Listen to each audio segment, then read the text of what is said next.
Good evening and welcome to the November 23rd, 2010 meeting of the Glendale City Council. May we have the roll call, please? Council members Draymond. Here. Friedman. Quintero. Here. Weaver. Here. Mayor Najarian. Here. Mr. Draymond, would you lead us in the flag salute, please? I'd be happy to, Mr. Mayor. If you'd all please rise. Place your right hand over your heart and join me in saluting our flag. Pledge allegiance to the flag of the United States of America, to the republic for which it stands, one nation under God, indivisible, with liberty and justice for all. Our prayer will be led by Chaplain Al Garcilaso from Glendale Adventist Medical Center. Let us pray. Dear God, we thank you for this meeting tonight. And as we prepare to celebrate the Thanksgiving holiday, we also thank you for your many blessings and for the way that you have guided our city, our state, and our country. And we pray that we will continue to reflect upon your goodness and that we will do our part in making this world a better place to live in. Now, as we conduct this meeting tonight, the City Council meeting, we pray that our words and actions will reflect your love and your justice, and that you will continue to guide us, each of us and our families. And we thank you and praise you in your name. Amen.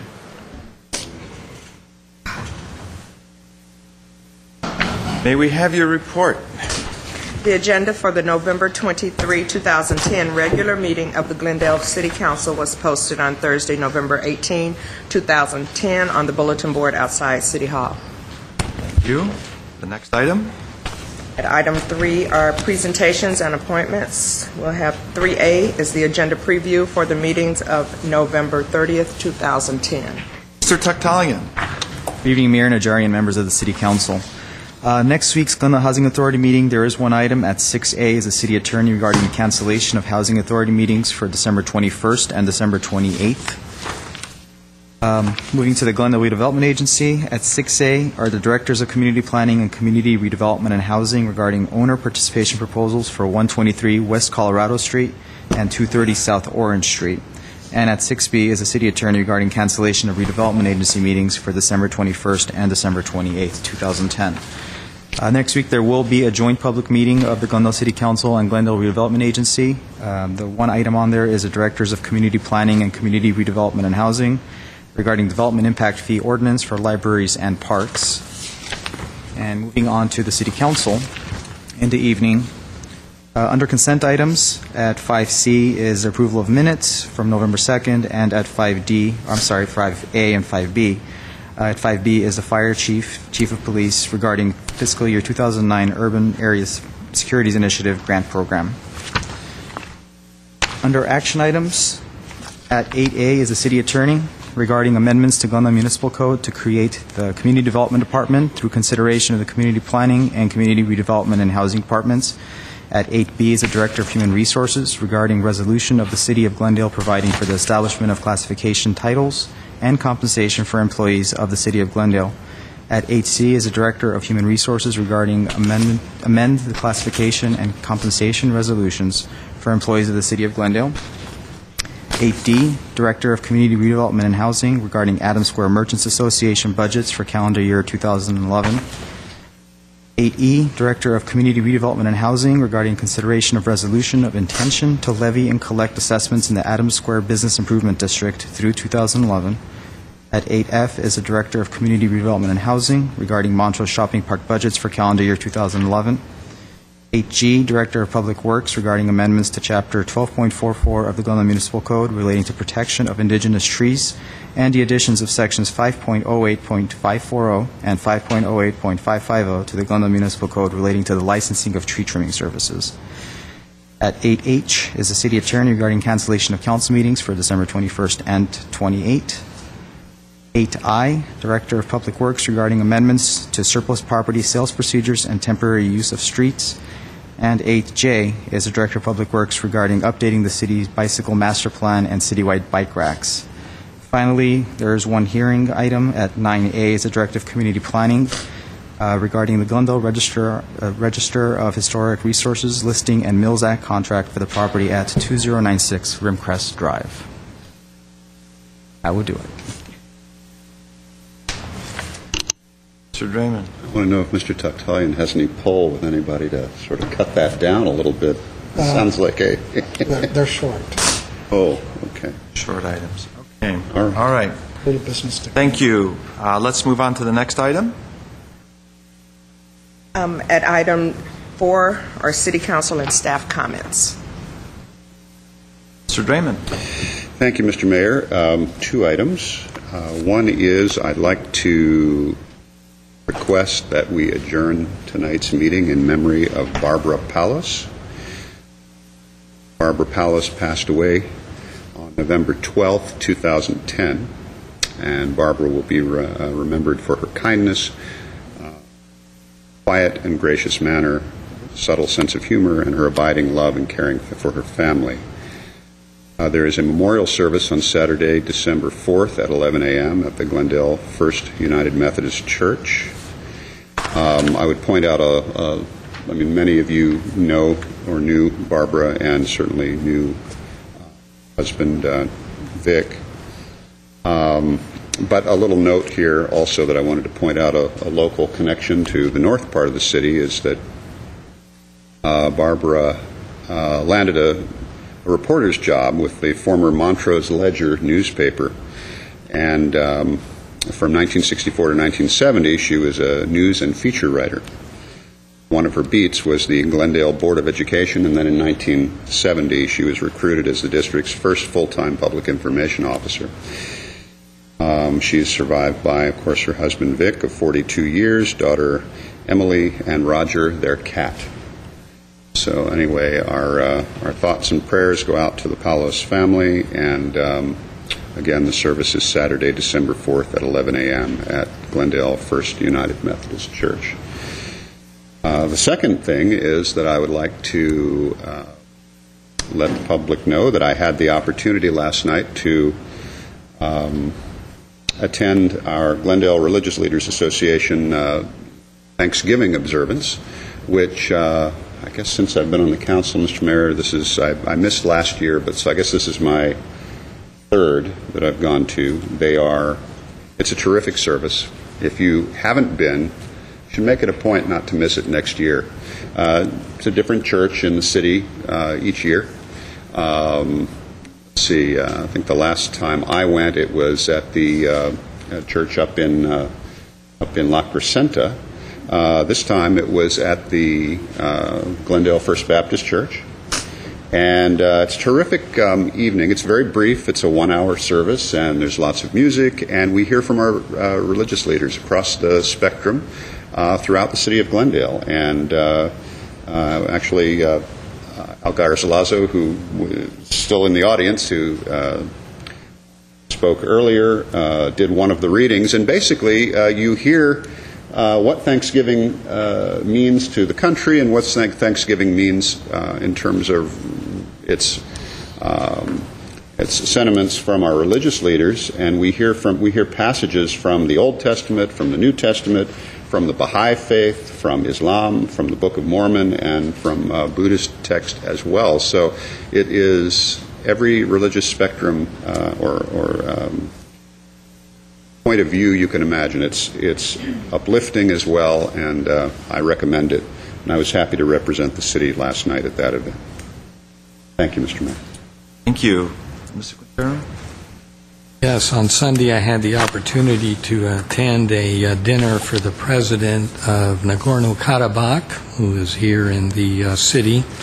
The Armenia Fund on Thanksgiving Day has a telethon that is always well subscribed to, and so Sunday evening was kind of the kickoff at the Pasadena Civic. First a dinner and then a concert to raise funds for Karabakh. And the emphasis this year is on water projects. There are many, many villages in Karabakh that don't have water at all. I mean, people literally spend hours going to a stream or going to a well, and so these projects will bring running water to these villages. But it was a well-attended event, lots of people from Glendale, obviously, and let's hope on Thursday, Thanksgiving, they'll raise lots of money. Thank you. I have a couple items. Those loud explosions everyone heard on Thursday night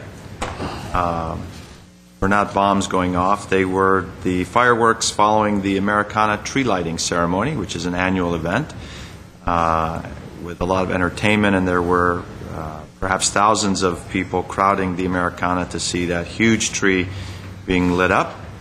And it was a great event. Nice to see many of the Glendale family there. On Saturday, I was happy to help cut the ribbon for an Armenian organization that had not previously been as visible in Glendale. That's the Armenian General Benevolent Union, AGBU for short. They opened up their Generation Next headquarters, which is on East Broadway. It's a mentoring program for youth, high school and preteens, for counseling and just having a mentor, a young mentor available to discuss issues and problems that they face, that youth face in their everyday lives. It's a great program, and I welcome the AGBU now to a more permanent presence in Glendale. They're in Pasadena and the Valley and other locations, but this was their, they had been missing from Glendale for several years. My next comment is a question of the city manager. Whether or not we use the firm Mayer, Hoffman, and McCann in any of our auditing. I know we had been through a few in the past. This is the firm that was most recently auditing the city of Bell and giving them clean bills of health. And I think we have enough connections to the city of Bell that we don't need any more. So if you could please let us know if we have any connections or that firm does any work for the city of Glendale. The next item is a brief report on Metrolink. I am a member of the Metrolink Board of Directors. I hold it. Don't get excited yet. I am a member through my membership on the MTA board. Metrolink should not be confused with Metro or MTA. They're two organizations. Metrolink is the 5-county commuter train organization, otherwise known as the Southern California Regional Railroad Association. And, of course, we have our train station, and it serves trains going both to the Antelope Valley and to the Ventura County line as they pass through Glendale and go to Union Station. We have been working very hard as a board on finding the very best ways to protect our passengers from accidents such as the one that occurred September 12th, 2008, up in Chatsworth. And one of the latest methods of train crash prevention is something called positive train control. We've been lobbying very hard Washington to get this latest technology, and we are now installing it on our trains. Here's just a short clip as to what PTC is, and those engineers in the group may find this more understandable than others. So if you have the clip on PTC, please run it.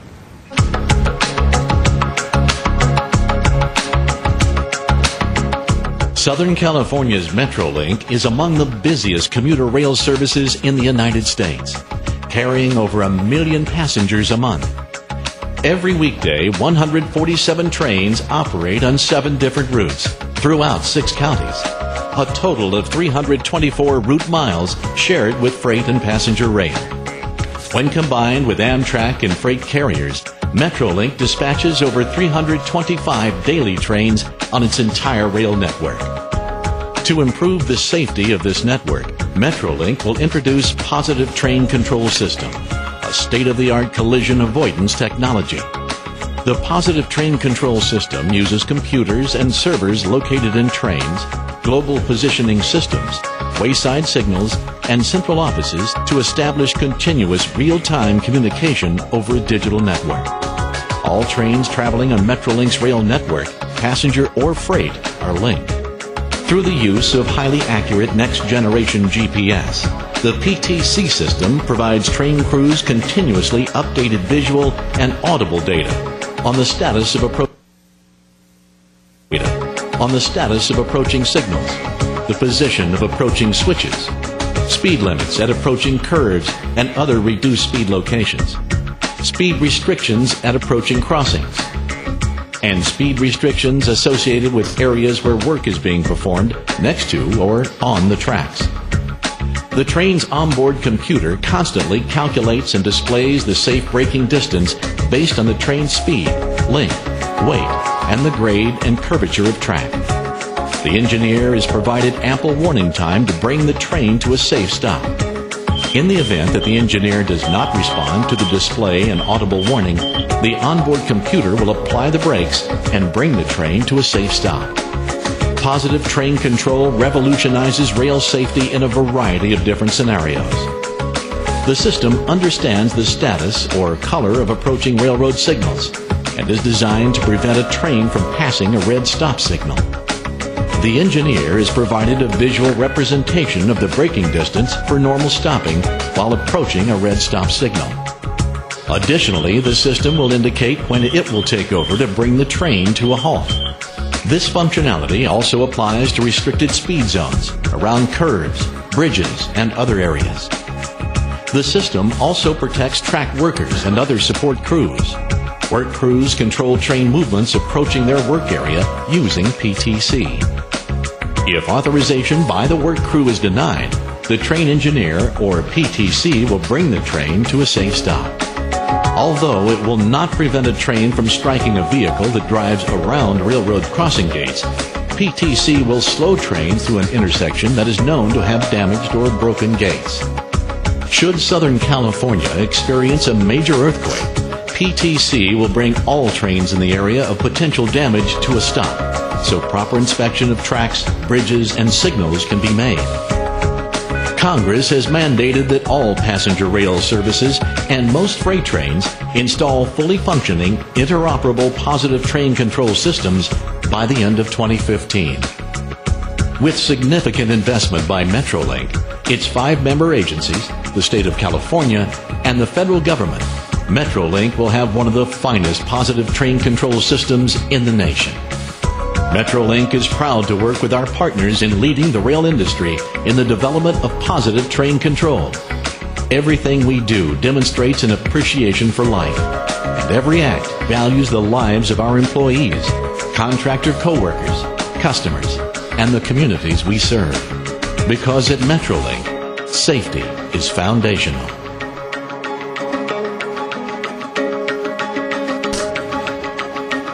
Thank you. That's a nice video. And if you saw in that video, there's a new style of train. That actually is the new prototype. Not prototype, it's actually the new production model for the trains.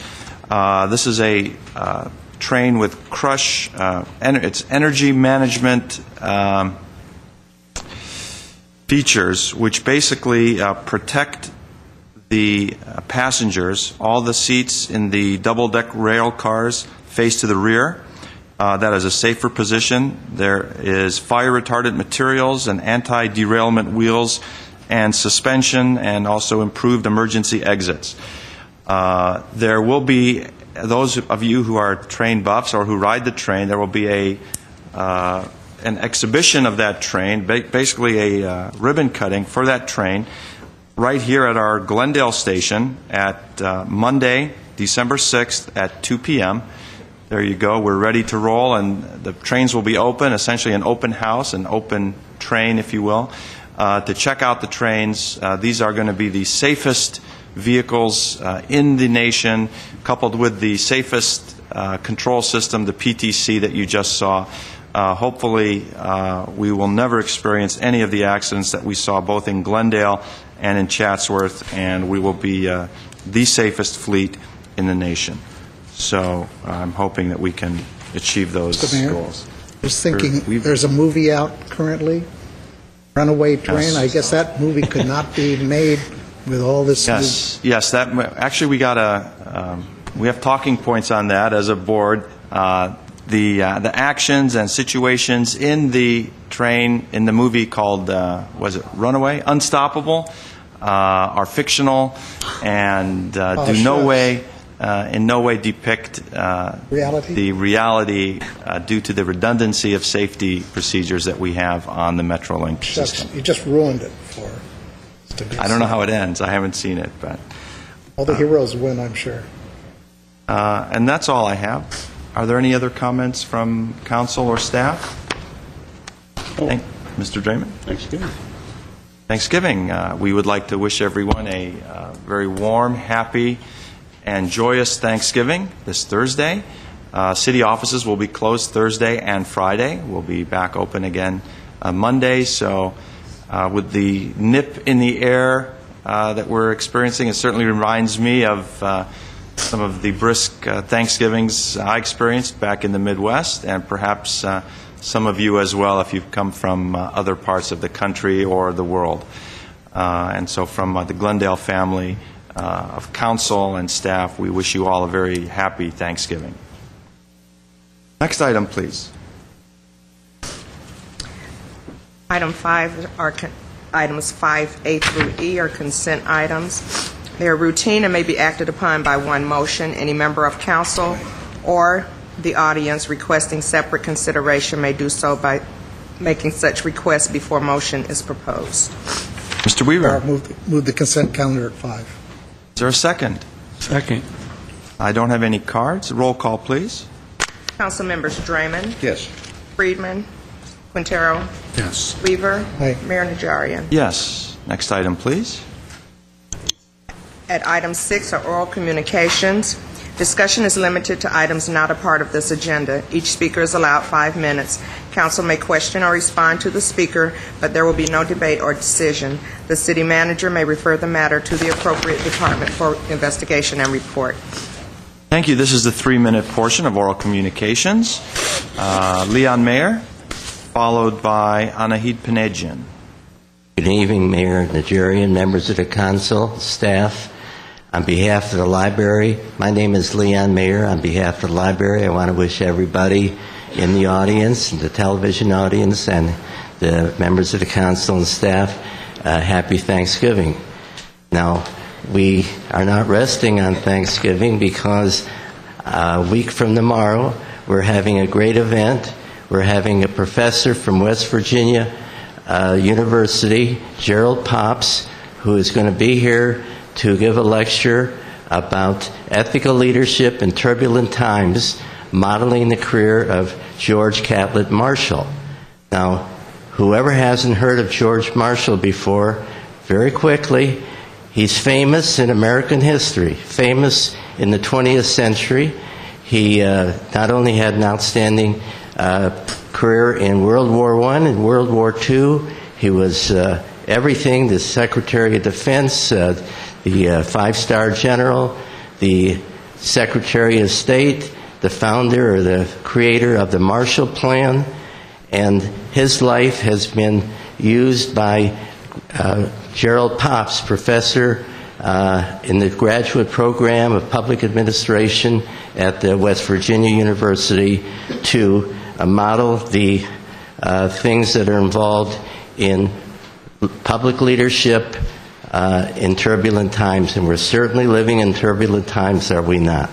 So we've invited, through Chuck Wyke and myself and other people, we've invited anybody who's connected with any leadership programs in public life. We've invited, and we invite them now to join us next Wednesday. That's December 1st, 7 o'clock at the Centerville Public Library. And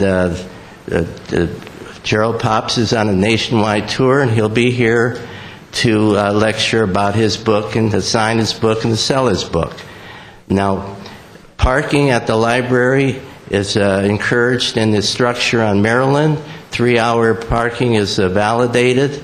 Come early, and this should be a great program. And again, we have already contacted the schools, the city, local neighboring cities, various departments, including people who are interested, particularly in George Marshall because of his military background, veterans groups. We're inviting everybody who wants to take advantage of this event. Of course, it's free, and you're all invited.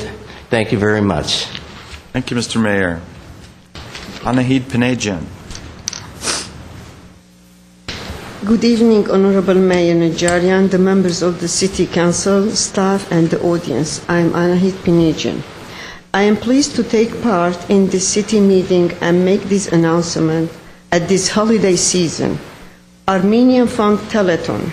As we know, the Thanksgiving holiday is a time to give thanks for our blessings to be citizens of the United States and to share love and care about those who are less fortunate, especially during this worldwide economic crisis. Water is a vital element to survive for human beings and any species. Over 70,000 people living in 200 promote villages in Artsakh with shortage of drinking water. It has become a joyful tradition. Every Thanksgiving, the Armenians throughout the world come together to participate in international TV telethon, raising funds for their homeland Armenia and Artsakh for humanitarian aid. I would like to remind you in this year, on November 25th, 2010, Thanksgiving Day, to join us at the Armenian Funds International Telethon, which will be broadcasted on KCET Channel 18 from 8 a.m. to 8 p.m. to deliver fresh supply of clean drinking and irrigation water to every household in villages. Please make your donation. We are grateful for your support of Armenian Fund. And believe me, every single donation will make huge difference. I wish each of you a happy Thanksgiving. Thank you very much. I don't have any other cards, so this portion of our communications will be closed. The next item, please, at 7. Item 7A, adoption of ordinances. 7A, ordinance authorizing an amendment to the contract between the City Council of the City of Glendale and the Board of Administration of the California Public Employees Retirement System. Okay. It was offered by Mr. Weaver. Mr. Mayor, move 7A. Is there a second? Second. I do have one speaker, Mike Mohill. Mr. Mayor, while Mr. Mohill is coming up, I should point out for the record that staff is handing out the amendment to the contract, which is Exhibit A, that's incorporated by reference by the ordinance, which is before you this evening. Wow, sensitive microphone there, Mr. Sir. Mr. Mohill. Good evening, Mayor, Najarian, and council members. Well, we're talking about pensions tonight, and too bad the listening audience, there's not more in the audience tonight, unfortunately. Let's talk about what the people from the city normally would tell us, that they made great sacrifices for the employees of the city of Glendale. They gave up their pensions. They're not getting as much for pension. They're not getting much for salaries. But let's look at the nuts and bolts of what the city has done. According to the report, they've given up a lot. Let's take, for example,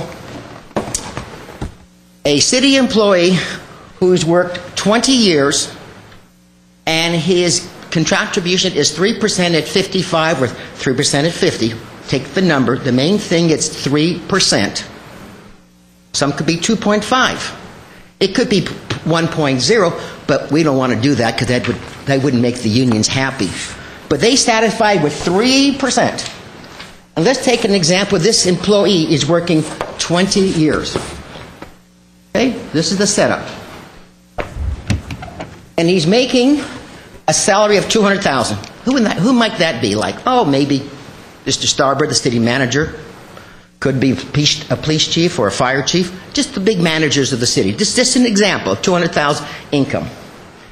If we take we take the 3%, that's 0.03 times 20 years, that's 60%, ladies and gentlemen. And if you take 60% of a salary of $200,000 a year, that's a pension of $120,000 a year. Or may I say, $10,000 a month. Now, who in this audience is making $10,000 a month in Social Security?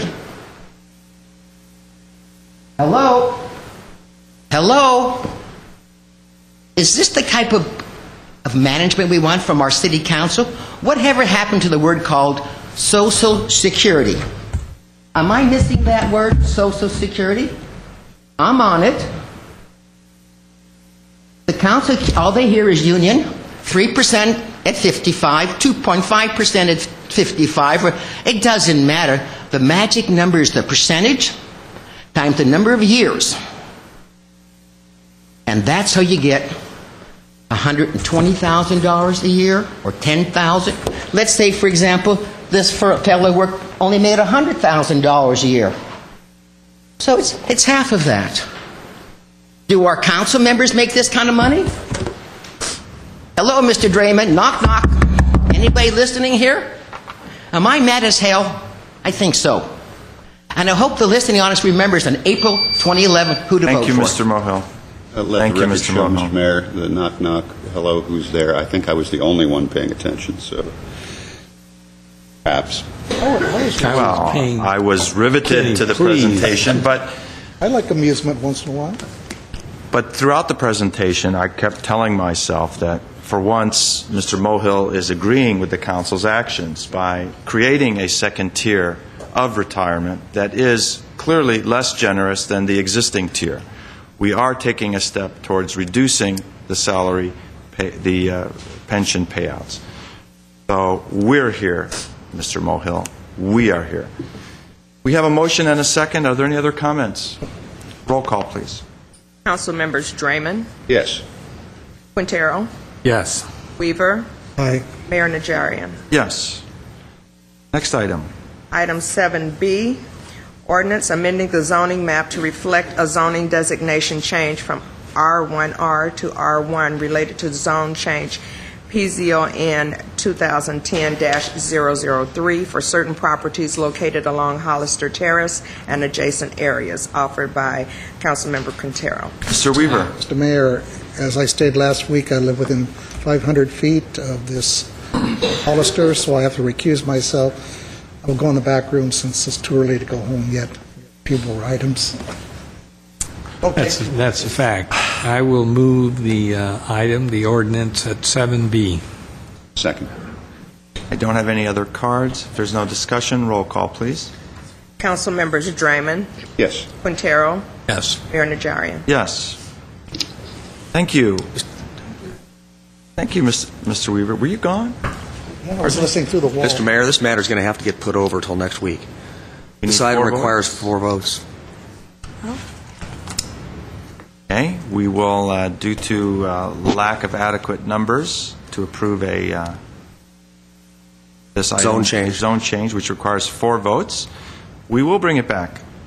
So, Forgot about the conflict. Is any motion required to rescind the vote, or it just fails by... Well, actually, let's make it complete. Let's complete the loop, have someone move to reconsider. Have to leave the room? Yeah, Mr. Weaver would have to leave the room again, and based upon the same reasons stated. Mr. Quintero. I'll move to reconsider due to a lack of a quorum. We have a quorum, but it requires a supermajority vote. To a lack of a simple majority vote. Mr. Draymond. I'll second that. Roll call, please. Council members Draymond. Yes. Quintero. Yes. Mayor Najarian. Yes. This matter has been reconsidered, and we will move this to the agenda for next week without further notice. Without further public notice, if there's no objection, November 30th, 2010. November 30th. See no. I'm very happy to say my thank yous for next week. Okay, let's move to items under 8, please. Item 8A, Director of Information Services, regarding recommendation for the purchase of consultation services for the City Services Interface, CSI project. At 8A1 is a motion approving a change order to EdgeSoft, Inc., ESI, in the amount of $85,300, plus a 10% contingency for a total amount of $93,830. At 8A2 is a resolution appropriating $93,830. Need a report? Thank you. Mr. Fraga, why don't you come forward? So we're increasing the contract for this, for the EdgeSoft programs. And what is the reason that we need to increase the budget on that? Mr. Mayor, members of the council, this software is the permitting and licensing software for the city. We have just 2 weeks ago implemented, gone live with the building and safety portion, which is a very major portion of that. In the course of the work we've done to prepare for that this year, we found that there were certain features that were needed by either the fire department or by the planning department, and so we've asked that the vendor provide those for us. So these are not the same features that are costing us more, but we're adding additional features for Yes. fire and for permitting? Planning, community planning, yes. And where's this money coming from? We have an internal service fund for applications, which was set up by the council last year. So the funds that are there are being made available to support this. Are there questions? I don't have any cards. Is there a motion? I'll move 8A, 1 and 2. Second. Roll call, please. Council members Draymond. Yes. Quintero. Yes. Weaver. Aye. Mayor Najarian. Yes. Thank you, Mr. President. Next item.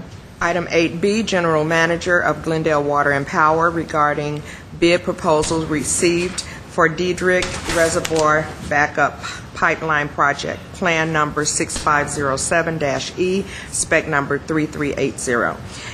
8B1 is a motion awarding a construction contract to Vito Arturkovich and Son, Inc., in the amount of $4,319,400 plus $431,940 for contingencies, for a total of $4,751,340. Thank you. I don't have any other cards. I have some questions. Sure. Well, I guess the first one is, as we know, Campbell is such a narrow street and the main artery up into hundreds of homes. I mean, is it going to go through pretty much one side of the street or middle of the street? It will go down one side of the street. And one of the reasons of the expense is because of the congestion of that street. That is correct, yes. Sure. Okay. Then my next question is, I'm surprised that it was such a small number in terms of the contractors that were interested. Any idea why that would be? In terms of the numbers? There were only two bidders. Yeah, we do pre-qualification, as we did with the Chevy Chase reservoir. So we actually looked at 10. So the original number was 10 contractors. We pre-qualified them. Then after we pre-qualified them, we ended up with 2. And those 2 were the actual bidders. Yes. Okay. So altogether, it's going to be $4,300,000. That's correct. Mr. Steiger, I guess the only issue I have is that the winning bidder is 18% above the engineer's estimate, and typically we've been seeing these bids coming in the other end of the estimate, below the engineer's estimate. That's right. How can you explain that? This particular project is somewhat unique. In fact, Councilman Quintero noted the fact that it's a very congested area. It's congested in the street. And it also requires a 30-foot deep trench and excavation. A number of issues surround that, including the amount of backfill, the type of backfill. There is an active sewer line adjacent to it. So all of these things came into effect as we started to look at the project during the bidding process. So it turns out that it's a bit more complex than it was originally expected, and that's really why.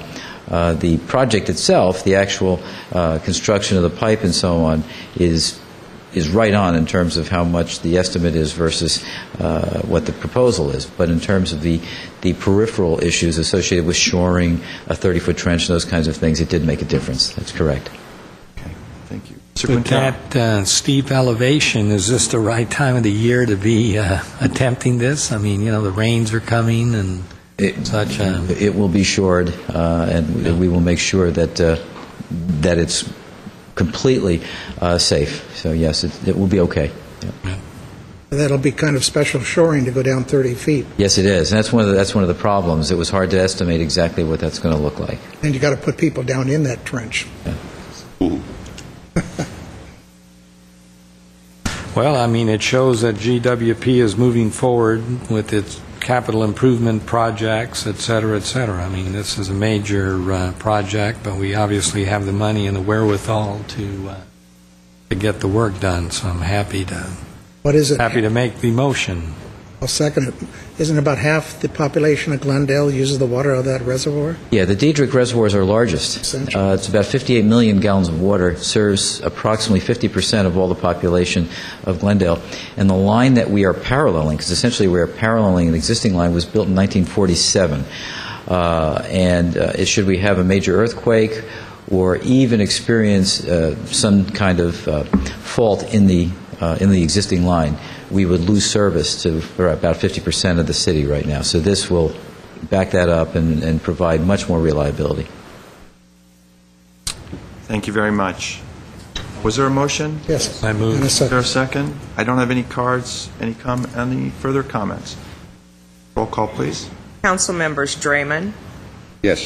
Quintero, Yes. Weaver, Aye. Mayor Najarian. Yes. Thank you. Mr. Steiger. Next item, please.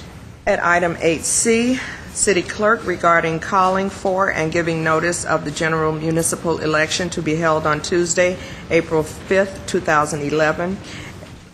8C1 is a resolution consenting to consolidating the general municipal election with the Glendale Unified School District and Glendale Community College District.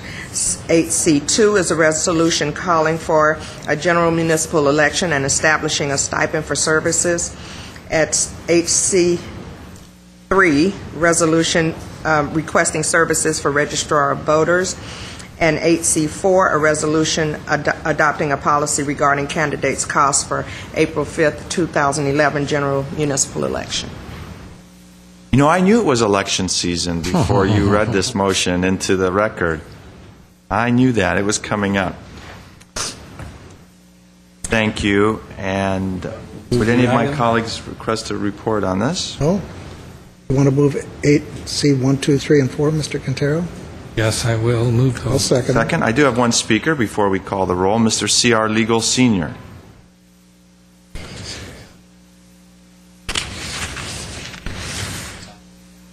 Three minutes. Good evening once again, Mayor and City Council members. It's always a pleasure to come before you and listen to the wisdom and the audience participation. I wish to just be the eyes and the ears of this council, as well as some of the other citizens who come out and give you their opinions. Some of them are more vocal and more dramatic than I am. But I think we're in this together. We're partners. I think there's a ballot role that they play. And if nothing else but keeping government in check so we don't get to where the mayor says a situation with Bell. That happened not just because of the elected officials, but also because the citizens were lackadaisical. I think they're equally responsible because the government left to its own vices will gravitate toward their own best interests. And the citizens are responsible. That's what the democracy is all about. So I really blame both of them, really.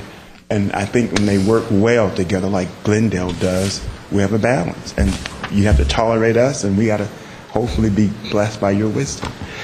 Quickly, on the point of registered voters, I would like to let you know that at the last election I went to, the write-in candidates were not posted, and the inspector was dumbfounded of where the list was located and where to put it. And so I do think that might be an ongoing problem, not just in Glendale, but throughout the cities in the county of Los Angeles. But specifically, since I voted in Glendale and I was asked why do I want to write-in candidate, because that's my right to do a write-in candidate. And I wanted to see the list. And I had a problem with getting the list. It's supposed to be posted, because I used to be an inspector. It's supposed to be posted, and it's supposed to be noted so that the people come by. And I think I checked with some of my other colleagues, and they said they had similar problems in other areas of the county. So if you're going to request services, I might ask that you look into, at least as far as Glendale is concerned, that the write-in candidates be taken serious, because that's part of our democracy, is to allow us to vote for a write-in candidate. In fact, I did vote for a write-in candidate. Not all of them, but I voted for one. And so I'll just let you, make your own decisions, but hear it from me. I went to the booth in Glendale at the elementary school, and the write-in candidate was not posted. And so I'm just being your eyes and your ears, and I thank you for your time. Thank you. I'm sure that the write-in candidate procedures there are procedures. Are strictly followed by our clerk's office. And I believe he may have been making reference to the November election. Okay. Right.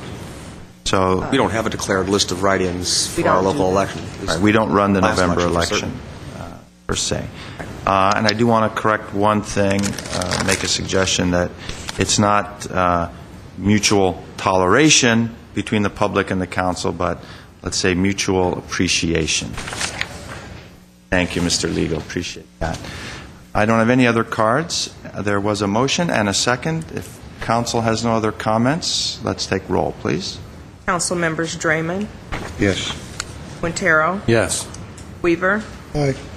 Mayor Najarian. Yes. Thank you. Let's go to 8D. 8D, Director of Public Works regarding bail amounts related to parking violations. 8D1 is a resolution adopting and implementing the new parking violation bail schedule, fines in the city of Glendale, and rescinding resolution number 09-47. Okay. Mr. Zern, there's an extra $3 that's getting tacked on by the state. Yes. And we're just passing that on. That is correct, Mr. Mayor. Not in any greater amount, just Nope. this direct pass-through of that. Correct, just to meet this. $3. That's right. Yes, sir. Mr. Quintero. However, I'm aware of that. However, The state has spoken. the state has spoken to the detriment of the citizens. However, the expired meter, Lord, we're trying to encourage business, we're trying to have people come to Glendale, et cetera. I wish we could, instead of 44, quite frankly, I wish we could reduce it to 40. I mean, we've all gotten emails, someone that came shopping and overstayed the meter, and all of a sudden they've got this horrible ticket to contend with. Is that something we could do? Or? Well, Mr. Mayor, members of the council, fairly soon, as part of the overall budget process, we'll bring back to you the bail amounts for the parking fees, and at that time you can consider whether or not we need to adjust those. Likely we're going to recommend some adjustments upwards, but if there are some that you'd like to adjust downward, we can. This is simply to pay the state their toll, but the fee that we control, the part of the fee that we control that's attached to our revenue, you certainly could consider that, and we will be bringing that forward to you as part of the budget process.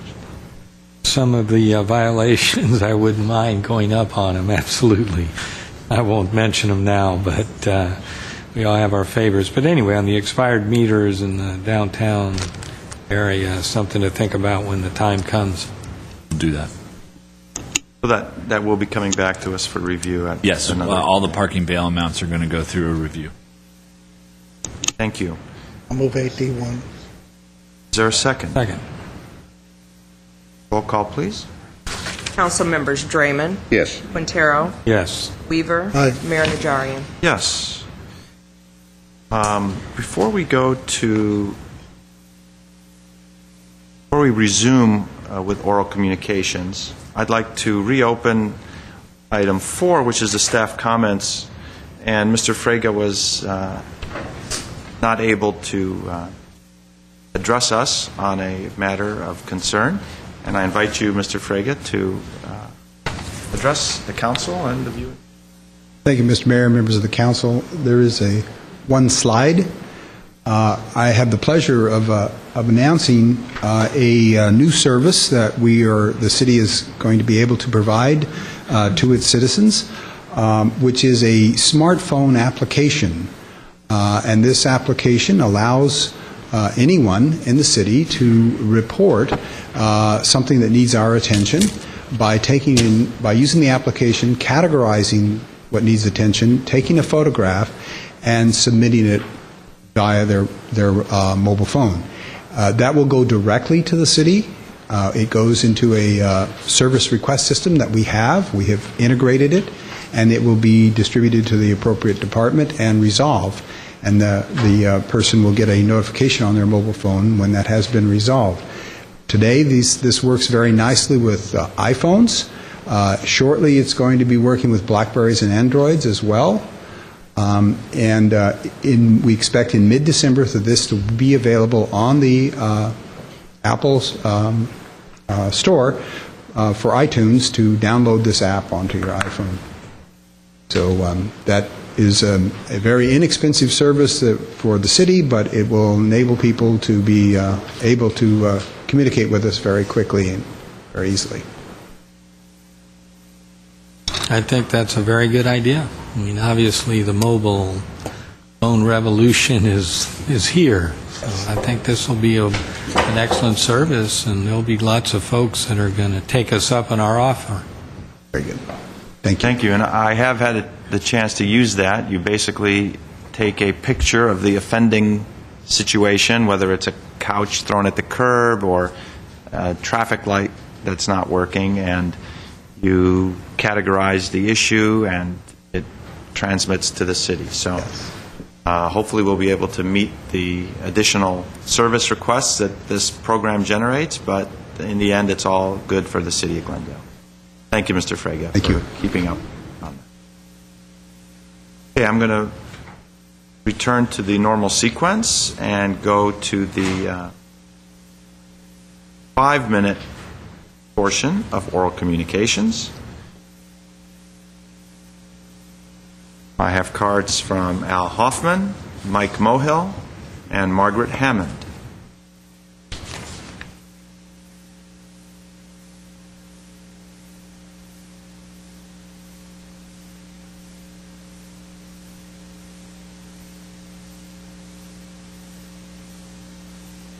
Good evening, Mayor Najarian, council members, and staff. Al Hoffman, resident of Glendale. The Glendale Homeowners Coordinating Council about a month ago accepted a member, the Grand Central Neighborhood Association. The reason they were formed was the result of the Disney construction of the daycare center over there on Truett Street. It's on between Paula and whatever street and Truett and Flower. And those people went through an awful lot of distress. They had damage to their homes. They wanted to be here this evening, but they couldn't make it. The person who had a video is out of town for the holiday. Oh, you are here? Have you got the video? I don't know if they can get it in. You have to get it in sooner than that. So I don't know. If they have the video, I'm not sure it's going to work. But did you fill out a card? Oh, okay. Well, here they are. Gavel, Mr. Hoffman. I need a gavel. Anyhow, the Coordinating Council is going to support these people. I was invited to go to a meeting between the residents and Disney. And in the letter I handed out, I kind of summarized what happened in that, and it was thoroughly disgusting, the Disney reaction to the residents. The person that was in charge, Mr. Chuchula or something, he's the bigwig at Disney for real estate development. And all he kept telling the people was that Disney was a world-class company. And they would deal with this. They would get world-class analysts to see if these people really had a complaint. Well, if you saw the video, and I don't know if it's going to work, you can actually see vibration going on in the homes and things bouncing around from this construction project. Now, of course, Disney was responsible. I also hold the city responsible for the way this thing went off.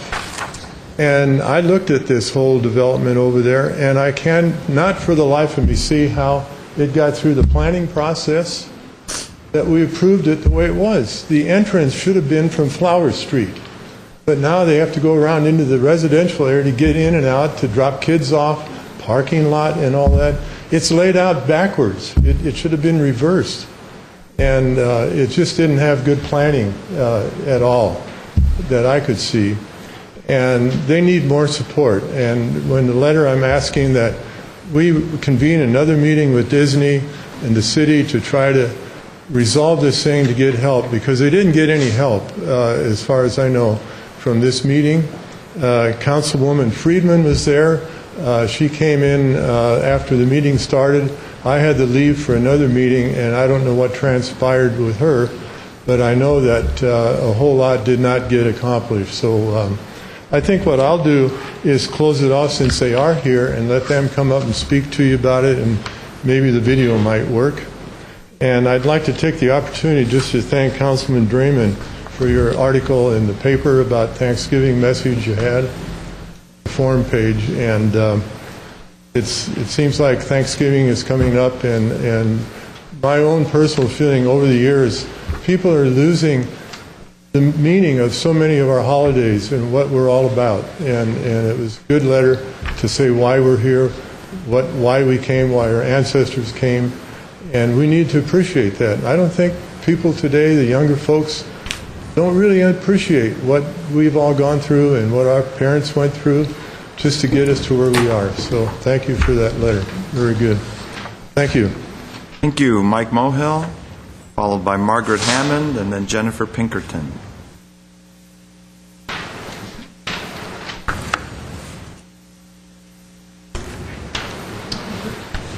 Good evening, Mayor Najarian again. Mike Mohill, long-term resident of Glendale. I'd like to talk about full disclosure of employees' compensation.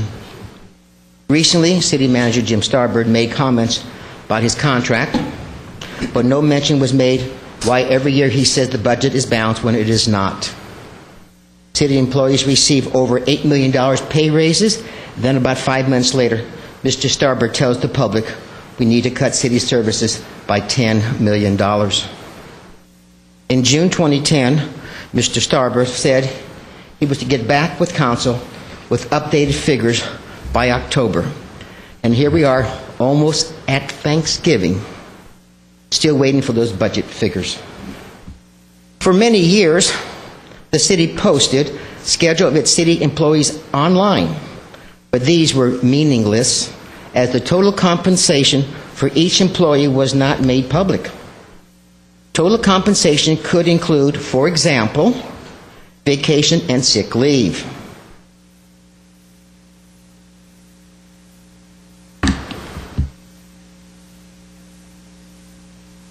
Did I miss something? Excuse me, I have 5 minutes. I waited my turn for council members to listen to what I had to say. I think this is very rude when council members decide to read their notes rather than listening to a concerned citizen of the city who comes forward and wants to address. Last week, I was belittled by a council member. This week, I'm sorry, Mr. Mayor, you were also included, but you decided to read the document that was given to you. What is going on here?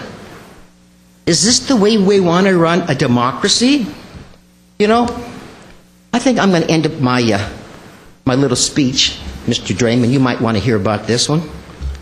Without full disclosure, the public will continue to think Glendale City Council is no better than the politicians in the city of Bell. It is only through transparency, and accountability, that the stakeholders will once again trust their government officials. When concerned citizens are willing to come to City Council and discuss issues brought before the dais, that is democracy in action. But when elected officials bully, intimidate, and belittle speakers, the public loses respect for the government.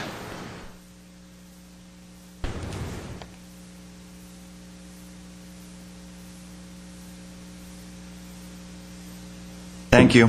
I'm not through, Mr. Oh, it Mayor. sounded like it. No, I still have 2 minutes to talk. Stop talking. I can still, you know what? Let me see. Let's talk about our illustrious city manager. Without full disclosure, the city employees' compensation, the public is at the mercy of the city officials who often do not tell the public the truth, who are beholden to the unions. Only brave whistleblowers, brave district attorneys, and a brave vanguard and publications like that who are willing to take the heat and inform the public of local government gone amok, will the people have a more comprehensive understanding of our local government. When Glendale City Manager Starbird told a concerned citizen his facts were incomplete as to Mr. Starbird's compensation package, what Mr. Starbird did not tell the public was what part or parts of his contract does he not honor, and when he retires, will he ask for his deferred compensation in order to spike his pension? Spiking is a gift the city gives its employees, and we, the taxpayers, get the bill. Mr. Starbird has given bonuses to his favorite employees and department heads worth millions of dollars. Furthermore, should the council terminate Mr. Starbird, he will receive a beautiful severance pay upon termination. Through the years, like union bosses, Mr. Starbird knows the system and how to negotiate with elected officials to receive the best deal during employment at his retirement. And Mr. Starbird would like to thank you all. Before Margaret comes up, I usually have requested that my colleagues refrain from making comments until the end of oral communications, but I do want to set a few things straight. I'm going to try and be as polite and tactful as possible. Mr. Mohill, because we were not on camera while you were speaking. In fact, can we get a shot of the council at the moment from GTV6, a full view?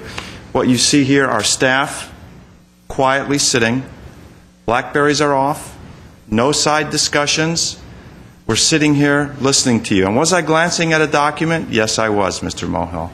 But I think you exceed your authority by indicating that I have to rivet my eyes to you when you're speaking, especially when you give counsel and myself menacing looks while you're speaking. Stop talking and stare at us in a manner unbecoming of a Glendale resident. Now, we listen to you, and if it appears as though we had heard this before, well, have heard this before several times. There's nothing new in your statements. However, we devoted our full attention. We're not in the back room getting coffee or munching or on the Blackberries or shooting paper airplanes or waving to Margaret or anything like that.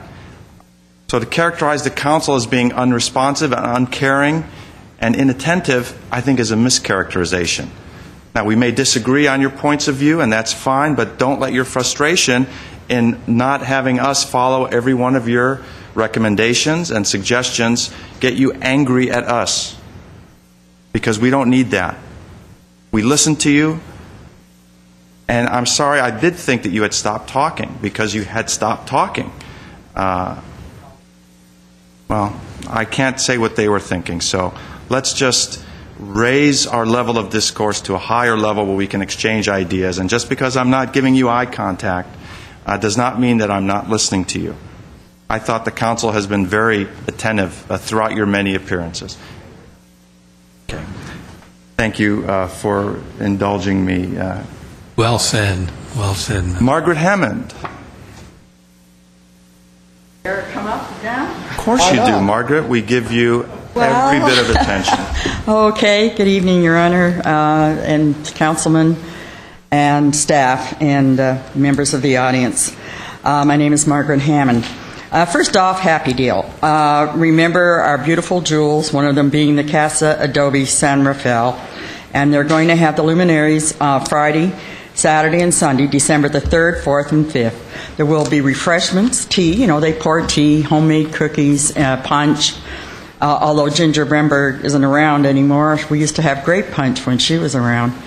And but anyway, we do, especially in the kitchen. Anyway, be saying that. Okay, but anyway, you're all welcome. Please come. It's really a lovely when it's all lit. It's just a real jewel. It really is. And then the candlelight tours will be at the Doctor's House, which is up in Brand Park, and they're going to be December the 11th and the 18th. And again, there'll be refreshments and music, and it's really beautiful. It's so beautiful to see it by candlelight. It's a Victorian home, and that's what they did. It was done by candlelight. So I think those are happy things. And one of the things I would like to say thank you for is being in America and being American. I'm not Canadian American, I'm an American now, and all the things that we enjoy, and so the Thanksgiving follows the event and so forth. We have that in Canada too, but we do appreciate our family connections and so forth at that time of year. Now, one of my things that I'm going to bring up is about the sign ordinance. I happened to attend a meeting, which I don't know if I was supposed to be, but anyway, I was there, and and I do not want to see on the sign ordinance, I do not want to allow any easing of that ordinance. I remember when Brand Boulevard used to look like Hollywood Boulevard until all those signs were taken down. And a good sign of what can happen is look at Americana with all the signs and the lights and the whatever going on. So I do not want to see a lowering of our standards or easing of that sign ordinance any further. I really feel we need to keep it there. And don't forget the thousands and maybe hundreds of thousands of dollars that were spent on taking all the signs off San Fernando Road. Remember how ugly that was? I don't know how many of you were here, but it sure was ugly. So, needless to say, it looks much better now. I mean, that street really looks a lot better. And remember, it was called the Royale, what was it? The Royal Highway. Yes. My mind slips sometimes. I started looking at something else. One of the things, the success of the recycling of cans and bottles, etc., depends on the CVR charged to the public by the markets, etc., at the direction of the state of California. Now, it depends on that a lot on that money being returned back to the public. That they gave that as a deposit, they're supposed to get it back. But the kiosks, or whatever you call them, that are giving the money back, the markets no longer do it. You used to be able to take in your bottles and cans. They give it no more. You've got to go to those things out in the parking lot, and there's lineups, and it's chaos. And they're talking about getting rid of them because some of the neighbors don't like them. But just remember this, that if you take something as a deposit, whether it's a rental deposit or whatever, and you don't give it back at the end of whatever, the use of the property or the use of the bottles and cans that are brought back, that's fraud. So therefore, I think it's a form of fraud being pushed on the public when we can no longer go and get back the money that we pay out. I think it's 5 cents on a can. I don't know. I don't pay attention. I know it's every time it's always additional on cans and bottles, and I think maybe it's 10 cents on the big bottles. But so that's not fair. If the money is taken with the idea that you're going to get it back if you take that merchandise, those bottles and cans back, then definitely do not do away with the kiosks where you can go and get your money back. They're making it very difficult to do that. I've heard many complaints from my friends. They just give up. They said, oh, well, we just give up. And I said, that's not the attitude. We give that deposit with the idea that we can get it back. And so, therefore, I don't think that's fair at all. Now, that's just my opinion. I happen to donate mine to a cause, to a group, and last year we raised $1,000 from those bottles and cans. One little old lady toting them over to, I don't know, Chevy Chase or somewhere. and for scholarship for a student, $1,000 from us, sort of all bringing in our little bags of cans and bottles. So they are worth a lot of money. Anyway, enjoy Thanksgiving. I hope you all with your family and enjoy it. Thank you, Margaret. Jennifer Pinkerton.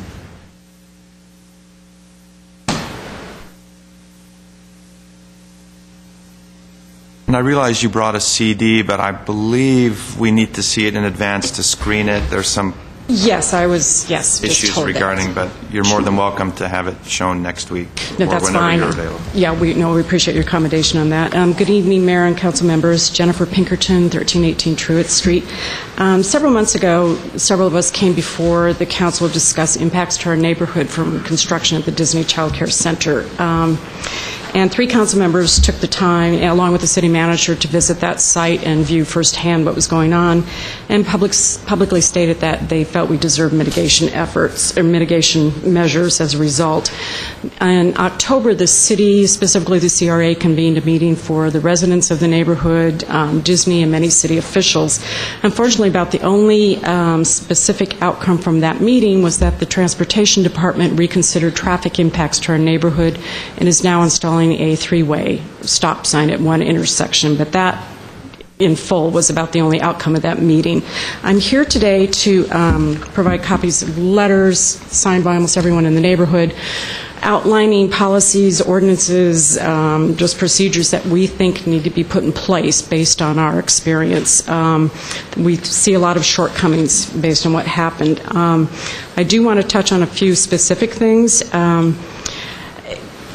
I'm not sure, given that the Child Care Center project was constructed in a redevelopment area, but I'm wondering if city money or tax breaks were extended to the Disney Corporation as a result. The reason I'm bringing that up is that with this project, there were no plans put in place for mediation. There was no escrow account set up for damages.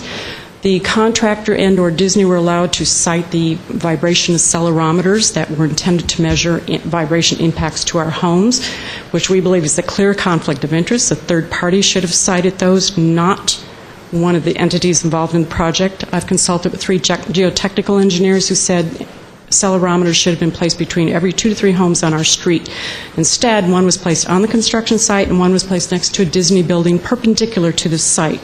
Same distance, but entirely different type of structure from our homes. So the vibration data does not apply, per 3 geotechnical engineers I've consulted with. Most astonishing to me is that Disney refused to provide us with the vibration data, because, according to someone at the CRA, there was no requirement for that in the project documents. That's astonishing to me. The vibrations entered onto our homes and caused damage to our homes. We are fully convinced, but we have no access to that data. Disney has refused to participate in mediation.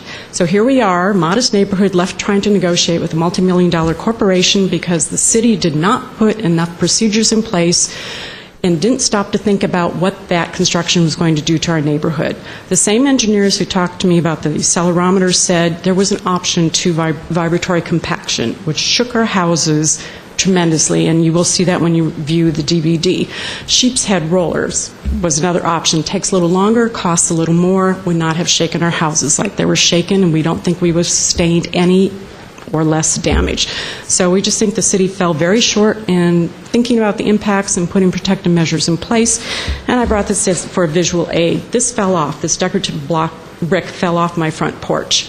Now, I had someone look at it and say, oh, there probably should have been mortar. Possibly true. I don't know. But the point was, it's a little coincidental that this fell off along with a couple other bricks after two periods of vibratory compaction. My home was shaken tremendously. So here are our letters with our recommendations, but again, the big thing is the type of compaction that's allowed, placement of accelerometers, provision of data to the neighborhoods that are impacted by compaction and impacted by the construction project as a whole. Thank you. Thank you. I have no other cards for our communications. I have a question for the lady. Ma'am, Ms. Pinkerton? In terms of, current visual damage, have you looked at your chimney foundation or stucco? I mean, do you see cracks in the stucco or? There are new, very visible cracks on the exterior of my house and my garage. Not there when my home inspection report was done a year ago. and that opened up after vibratory compaction. I have had my foundation inspected. There are no problems with my foundation. I have not yet had my chimney inspected. We have been advised to do that. We asked Disney to pay upfront for chimney inspections, and they said they would only reimburse for chimney inspections, which are too expensive for many of the neighborhoods. How about the adjoining homes? Can you visually see? Absolutely. Yeah. Absolutely. Whole array of interior and exterior cracks in the homes. We've gotten repair estimates. Mine's the lowest for about $6,000 up to approximately $32,000 for the oldest house on the block. And Disney simply just said, as you know, based on our October 13th meeting, they wanted to hire engineering firms of their choice only. We said that's not equitable. We want you to pay for an engineering firm of our choice also, and they refused. Thank you. Comments, Mr. Weaver? Just general comments. One, yes, I was listening to Mr. Mohill. As far as I can tell, Mr. Starbird is one of the premier city managers in the state of California, serves on state boards. He has mentored city managers that are now serving throughout the state of California that learn from him. For anybody to walk in here and continually, week after week after week, say he's a lousy city manager, ought to be terminated, they're full of it. Nothing is further from the truth. Mr. Mohill provides not one shred of evidence, factual evidence, that Mr. Starbird has done anything but be a premier city manager. I'm proud to have voted to bring him to this city. That's the one point. On the other, on the Disney, seldom say it, but I am a registered civil engineer in this state. Yes, Mr. Hoffman, please. like you're an engineer, so am I. So don't sit there and laugh at me. You talk about us up here, and then you sit out there and you can joke. Mr. Hoffman, please, let's not get back and forth. Mr. Weaver has the floor. Don't like me to say it, but you can get up and say it, eh? I reviewed the plans, the Disney project. I went out, looked at the site. I looked at the plans, or the era of the construction of the houses on the street there, which were post and pre-war World War II homes. In those days, a typical permit said, are you going to have footings? The answer, yes. That was the extent of it.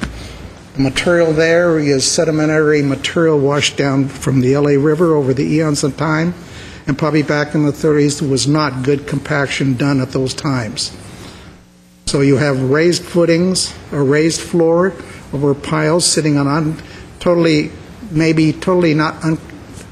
totally compacted material soil as we would today. Therefore, you would have had differential settlement over this last 60 to 70 years. Over that time, probably, in my opinion, a lot of the cracks were patched. Those cracks would come back again from time to time. My opinion. All the tear down of the buildings on that site were done in the first couple weeks in January. And if they were taking that down, that would have been vibration, but the vibration was said to have occurred later during the construction period. I got on the internet and reviewed and talked to the building department on the methods of construction of compacted soil, which is some 18 inches thick. It's done with a hand compactor. Much less vibration occurs from doing that. The closest wall to the houses had to be at least 100 feet away. So professionally, I cannot see how using a hand compactor, somebody standing there compacting down, could create the vibrations in houses over 100 feet away. The entrance in and the entrance out, if I was designing it, I would design it that way. No traffic is supposed to be on the residential street. I could say more, but in my opinion, from what I've seen, I just cannot agree with the allegations that are being made. I've also visited the Phase 2 site that is now under construction. All the demolition is done. The foundation and basement is being excavated and poured at this time, and I asked if there were any complaints from anybody on vibrations, et cetera, et cetera. There have been none. They also have a person on site to deal with the local individuals or how people, if anybody comes in, needs to ask their questions. So beyond that, I'm not a geotechnical engineer. I have not been hired. Disney says they want to hire a company. Residents want to hire their own company. I don't know what the difference is going to be if you get a good professional engineer. If Disney's willing to pay for it and residents are not willing to accept it, it kind of sends the message you think that Disney is going to lie and cheat their way out of something. I personally don't agree with that position, but there's a lot been said. This has now gone on for 11 months. I thought, again, it had been settled. But I guess this is going to go on and on and on until either city or Disney pay a lot of money out of their pockets to the people living on that street. And I happen to disagree with that based on what I've been able to conclude. Thank you. Thank you. Mr. Draymond. Well, I wanted to take just a moment and also respond. Perhaps we shouldn't give that much attention tantrum, but I did want to address a couple of points. First of all, Mr. Hoffman came to the microphone and he left us a letter from the Glendale Homeowners Coordinating Council. He pointed out that a new homeowners association had formed and was now being recognized by the Glendale Homeowners Coordinating Council, and that in the middle of his talk, representatives of the very area he was speaking about showed up, and they also were submitting documents that were being given to us, with Mr. Hoffman's document that was being presented to us. So the belittlement that was referred to by Mr. Mohill was in reality us trying to take a look, or at least me trying, and I think my colleagues too, were trying to take a look at the letter that Mr. Hoffman gave us, trying to see what it was that the Homeowners Coordinating Council was asking of us, and the reference to the residents that spoke, Ms. Pinkerton, over on Truett. And then came the document from them as well for us to look at.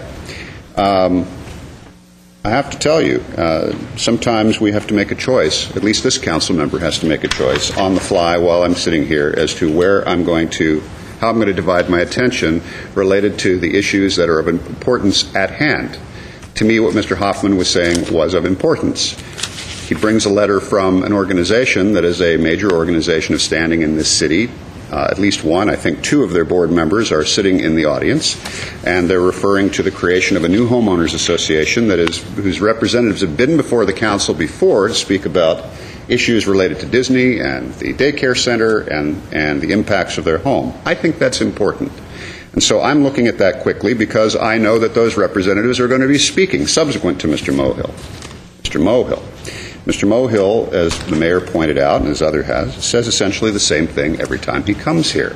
And so I figure that I've pretty well got that down. We get it, We're terrible. We're at City of Bell. Yeah, we all get that, okay? And the citizen he keeps referring to, who was belittled last week, was himself. He speaks of himself in, not in first person. It was himself, the citizen, who was belittled. What was the belittlement? The belittlement was that I very calmly and very professionally, when he finished, pointed out to the public and to Mr. Baruki, our city treasurer, who had been speaking that night, presenting his report, that Mr. Mohill's continued comments or statements that Mr. Baruki stated the recession was over was just not fact. Mr. Baruki acknowledged that some experts had said that. He didn't say it. And I was just tired of hearing Mr. Mohill climb up on a stepladder and try to shove words down Mr. Baruki's throat. So I finally decided that I would calmly and professionally correct that statement, or at least give a counter-argument to that. Mr. Mohill didn't like that. And when it came time for oral communications, he went ballistic, and he turned red and was saying, "A citizen came here and was belittled by you, Mr. Draymond." Tonight he referred to that again. I'm sorry, but when Mr. Mohill comes here and just simply reads what's in a blog, that's, he doesn't even write this stuff. It's stuff that's written by the guy that does the blog, and it's, emailed out, and everybody reads. So we've already read it, So we've already heard it, not just from Mr. Mohill, but it's already been in print. So, in any case, I'm sorry that you all listening at home and you all in the chamber, and even Mr. Mohill, I'm sorry that you all had to go through the horrible belittlement of us choosing to look at a document from our homeowners and residents here who have an actual issue here that they want to communicate to us over an issue that we hear week in and week out, and the theme never changes. Mayor, I'm sorry to have taken up so much time, but I just wanted to get that out. Thank you. Maybe it's a body language issue that needs to. I don't know. It's the giving you the eye, training. Or it's and we need some training. It's the taking off the glasses and just glaring at you, from the podium. Hey, well, I have new business. Not quite yet. No, you're ready. Mr. Mayor, members of the City Council, I just wanted to circle back to something you had mentioned earlier in the meeting, Mr. Mayor, regarding an auditing firm for the City of Bell by the name of Mayer, Hoffman and McCann. The City of Glendale utilizes the auditing firm of McGladdery and Pullen, and we have not utilized the auditing firm that you had mentioned. And briefly, I just would like to touch on Margaret's comments.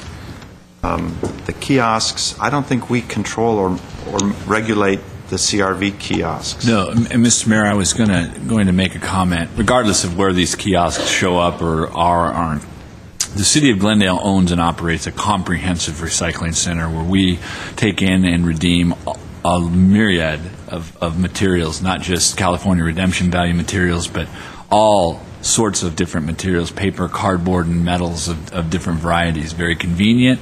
You get in. We pay some of the highest redemption values in this area, and we would love to have all of the recyclables that anybody wants to bring to us.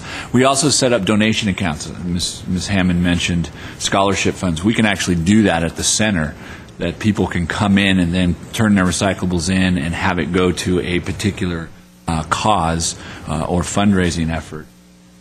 Folks at Allen Paper Company who run our recycling center will set that up for them. So please bring them there. I don't know about these kiosks. You're right. We don't regulate them.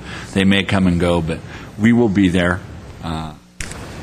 Welcome all the business we can get. Thank you. And to Ms. Pinkerton on Truett Street, let's just make sure that we're doing what we need to do as a city. I understand that there may be issues with Disney's work and vibrations causing damages, but let's, once we start saying that the city is negligent in enforcing our nuisance or our hazard regulations, I think we need to be careful with that. Plus, I think they should know that there's tons. That whole area is slated for massive development. And I don't know if that was disclosed to the buyers before they bought, but there's millions of square feet of office building that is slated and I think required. The city has put an obligation, a mutual obligation between Disney and the city. And I couldn't even begin to enumerate that, but if someone would like to let those residents know separately, maybe Mr. Hagani knows all the details or all that development that's slated for that area. This is a child center, a daycare center that we're concerned about, but I think the scope of future building would far eclipse what they're seeing on that street. It's all approved under a development agreement. So let's make sure that they're aware of that and the city maintains its obligation to the citizens in at least monitoring the very basic levels of health and safety. Mr. Mayor, the rest of the phases 2, 3, 4, and 5 of the Disney project are all to the north of Flower Street. Okay. And the last response I have, I neglected to mention this, is that Glendale has moved up the ranks to be one of the safest cities in the country. We moved up from 45th to 34th, and by my calculations and by the Daily News representations, we are the safest city in Los Angeles County, safer than Santa Clarita, which ranks at 47th or something of that nature. So just a little bit of good news for those people wondering where Glendale was in the rankings. Now, that will conclude our comments. We have some new business. Mr. Quintero. I move that the city attorney be and hereby is authorized to enter into a retainer agreement with Gregory Dosimo to enter appearances on behalf of the city of Glendale and city employee defendants in various tort cases as needed. The retainer agreement shall, in addition to other provisions, contain a fee cap not to exceed a total of $15,000 for work as assigned by the city attorney. For second. Second. Roll call, please. Councilmembers Draymond. Yes.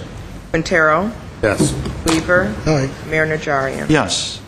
And Mr. Mr. Weaver. Mayor, I'd like to move the city attorney by and through counsel Craig Mergulius is hereby authorized to bid at the bankruptcy auction in the matter titled in regard to AT&A Enterprises, Inc., case number 2:09-BK-44961-BR. The city manager is authorized to execute an asset purchase agreement for submission to the court in the above entitled matter. For second. Second. Roll call, please. Councilmembers Draymond. Yes. Quintero. Yes. Weaver. Aye. Mayor Najarian. Yes. Or a motion to adjourn. So moved in the memory of Barbara Palace. Palace. Second. We are adjourned.